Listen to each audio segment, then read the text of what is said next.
Bonjour tout le monde, bienvenue sur les ondes d'Hugo Sport.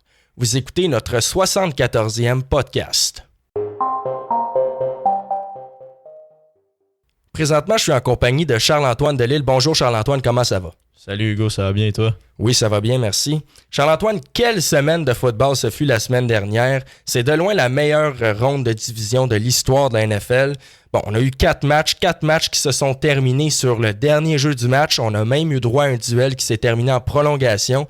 Match évidemment opposant les Bills de Buffalo aux Chiefs de Kansas City. On a vraiment assisté, Charles-Antoine, à la naissance d'une rivalité entre ces deux clubs. Donc évidemment, pour les matchs de cette semaine, on est maintenant rendu au final de conférence, c'est-à-dire que dans l'américaine, les Bengals vont affronter les Chiefs de Kansas City. Dans la nationale, eh bien, ce sont les 49ers qui vont affronter les Rams. Parlons d'abord du match de dimanche après-midi, match qui oppose les Chiefs aux Bengals. Évidemment, du côté des Bengals, on a créé toute une surprise la semaine dernière en éliminant les Titans du Tennessee qui, eux, avaient terminé au premier rang dans l'américaine. Tannehill a lancé 3 interceptions. Derrick Henry n'a pas été à son meilleur du côté des Titans. Par contre, du côté des Bengals, il faut vraiment travailler sur la ligne en attaque. On a de grosses lacunes au niveau de la ligne à l'attaque. Joe Burrow a encaissé 9 sacs la semaine dernière. Il a tout de même fait preuve de caractère, Charles-Antoine. Il est allé chercher la victoire. Bottée de placement qui a été réussi par McPherson dans les derniers instants. Charles-Antoine, pour le match de cette semaine, Chiefs-Bengals, quelles sont tes prédictions? En fait, Hugo, tu l'as dit, 9 sacs du corps. Donc, la ligne à l'attaque, il va falloir réussir à l'améliorer. Il va falloir réussir à protéger mieux notre carrière parce que c'est un carrière qui a énormément de caractère. Tu l'as dit, mais c'est un carrière qui est quand même jeune. Puis se faire saquer 9 fois, ça fait mal à une attaque. Pour que les Bengals, en fait, aient réussi à s'en sortir avec la victoire, il a fallu capitaliser. Il a fallu aussi profiter des bourres de Tannehill. On parle de 3 interceptions. Sans ça, le match était hors de portée. Donc, les Chiefs, c'est une équipe qui sont plus habitués, plus expérimentés, donc ils ne vont pas commettre ces erreurs-là. Donc les Bengals, en fait, n'auront pas de cadeau comme ils ont eu contre les Titans. Donc il va falloir, dès le premier jeu jusqu'au dernier, être là à 100%, protéger notre corps arrière, y aller à l'attaque, 5 verges par 5 verges, rester dans notre match, et puis aussi établir l'attaque au sol. Défensivement, la tertiaire doit encore réussir des gros jeux, que ce soit des revirements, des passes rabattues, parce qu'on a un groupe de receveurs extrêmement explosif du côté de Kansas City. Mais moi, je crois que les Bengals, en fait, ont quand même tous les éléments pour remporter ce match-là. Il faut juste vraiment qu'ils ne se laissent pas impressionner. Donc, les Bengals, selon toi, vont l'emporter? Les Bengals vont remporter. Oui. Moi, je pense, Charles-Antoine, que les Chiefs vont aller chercher le match, évidemment. Tu l'as dit, mais on a beaucoup d'expérience. Andy Reid, à la barre de l'équipe, évidemment, est un des meilleurs entraîneurs dans la NFL. Patrick Mahomes, en tant que corps arrière, on l'a vu la semaine dernière, Charles-Antoine. Il est extrêmement difficile à arrêter. 13 secondes, ça a été suffisant pour que les Chiefs créent l'égalité là, dans les derniers instants du 4e quart. Mahomes, évidemment, est bien entouré avec Kelsey et Hill. Attaque extrêmement dynamique. Au niveau de la défensive, on a peut-être quelques difficultés du côté des Chiefs, mais la réalité, Charles-Antoine, c'est qu'on est tellement productif en attaque qu'on n'a pas besoin nécessairement en défense d'être extraordinaire. On a juste besoin de limiter, en fait, les Bengals à moins de points que les Chiefs. Ça revient à ça, là, évidemment. Mais du côté des Chiefs, attaque extrêmement explosive, extrêmement dynamique, là, tu l'as mentionné.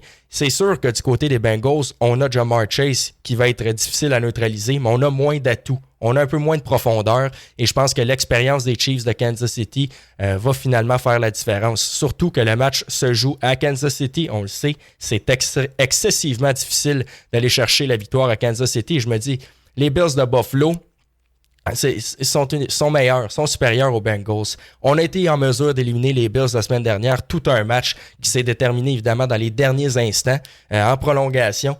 On a été chanceux du côté des Chiefs au niveau du tirage au sort parce que la réalité, Charles-Antoine, c'est que les deux défenses n'avaient aucune réponse pour les corps arrière. Si les Bills avaient remporté le tirage au sort, probablement que ce serait eux qui affronteraient les Bengals dimanche après-midi. Mais tout de même, évidemment, du côté des Chiefs, on est allé chercher le match.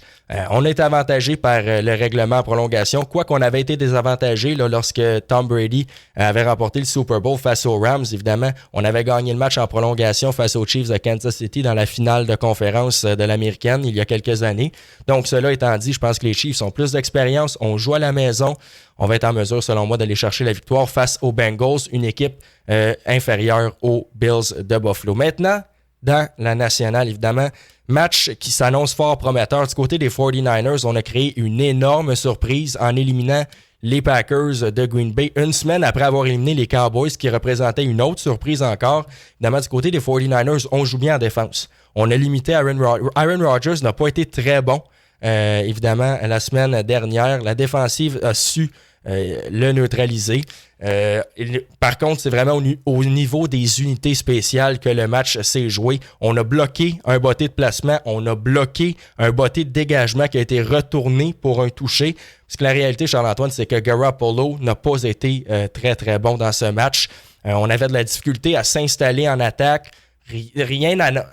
On regardait le match, Charles-Antoine, on n'avait pas l'impression que les 49ers allaient être en mesure d'inscrire un toucher d'ici la fin de la rencontre. Ça a pris pratiquement un miracle, un gros travail au niveau des unités spéciales. Je n'ai pas été très convaincu de la performance de Garoppolo.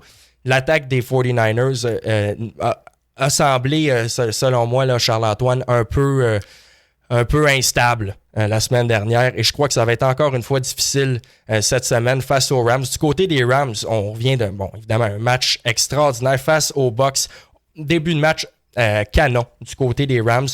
On dirait, Charles-Antoine, par contre, au quatrième quart, on a tellement mal joué, on se demandait si on faisait pas exprès là, pour garder les Bucs dans le match. Mais la réalité, c'est qu'on a vraiment beaucoup d'outils du côté des Rams. En attaque, évidemment, Stafford comme corps arrière, un excellent corps arrière, Cooper Kupp. Et en défense, Donald, Von Miller, les deux sont en feu. Excellent match la semaine dernière. Beaucoup d'éléments clés du côté des Rams. Je pense que les Rams vont l'emporter parce que du côté des 49ers, là, je n'ai pas été très convaincu au niveau de l'attaque la semaine dernière. Et la réalité aussi, Charles-Antoine, c'est que Jimmy Garoppolo, parmi les 4 corps qui restent, là, c'est-à-dire Mahomes, Burrow, Stafford et Garoppolo, c'est de loin le moins bon. Là, et selon moi, là, ça va paraître cette semaine. Oui, en fait, Hugo, moi aussi, je suis d'accord. Là, les Rams, je crois vraiment qu'ils vont remporter ce match-là. Bon, tu l'as dit, ça a pris pratiquement un miracle. Donc, botté de dégagement bloqué pour un toucher en fin de match. C'est ça qui a procuré la victoire aux Niners. Les Niners, par contre, ils connaissent très bien les Rams. Donc, ce sont des rivaux de division, c'est-à-dire qu'ils s'affrontent 2 fois par année en saison régulière. Les Niners ont le dessus les 2 fois cette année, dont une fois en prolongation durant la fin de la saison régulière. Et puis, l'entraîneur-chef des Niners n'a jamais perdu contre les Rams. Donc, bon, c'est quand même à surveiller, mais n'empêche que, comme tu as dit, on n'a pas l'attaque au sol qu'on avait quand on s'est rendu il y a quelques années au Super Bowl contre les Chiefs. Du côté des Niners, Garoppolo n'est pas en mesure d'enchaîner les passes, n'est pas en mesure... Zéro convaincant. Non, honnêtement, il n'a pas encore connu un excellent match. Donc là, les Niners n'auront rien à perdre. Honnêtement, c'est qui aurait pu prévoir qu'ils allaient se rendre là? Mais n'empêche que, moi, je crois qu'ils vont retomber les 2 pieds sur terre en se faisant éliminer là, contre les Rams. Comme tu as dit, les Rams, on a le meilleur receveur de la ligue présentement, Cooper Kupp. On a un corps arrière d'expérience. Défensivement, on est très bon, beaucoup d'atouts. Bien que les Rams, au 4e quart, contre les Bucs la semaine dernière, comme tu l'as mentionné, on a eu énormément de revirements, énormément d'erreurs. C'était catastrophique comme 4e quart. Donc, ça a quand même prouvé qu'il y a peut-être un manque d'expérience vraiment là, dans les moments clés. Mais n'empêche que, moi, je crois que les Rams vont remporter ce match-là assez facilement. Oui, mais évidemment, c'est quand même à faire attention parce que du côté des 49ers, on est en mesure de neutraliser l'attaque des Cowboys, qui était une excellente attaque. On est en mesure de neutraliser Aaron Rodgers aussi. Alors, on le sait que du côté des Rams, on a plus d'éléments en attaque. On a Higbee, on a Kupp, on a même Odell Beckham Jr., mais la réalité est que, visiblement, depuis le début des séries, les Niners trouvent une façon de neutraliser les attaques adverses. Donc, ce sera à surveiller. Mais je crois que l'attaque des Rams va être tout simplement trop dynamique. Et en défense, on ne concède rien. Et face à un corps arrière comme Jimmy Garoppolo qui laisse à désirer, je pense que les Rams vont avoir le dessus. Alors, c'est ce qui va conclure le podcast. Merci Charles-Antoine d'avoir été avec nous. Ça fait plaisir, Hugo.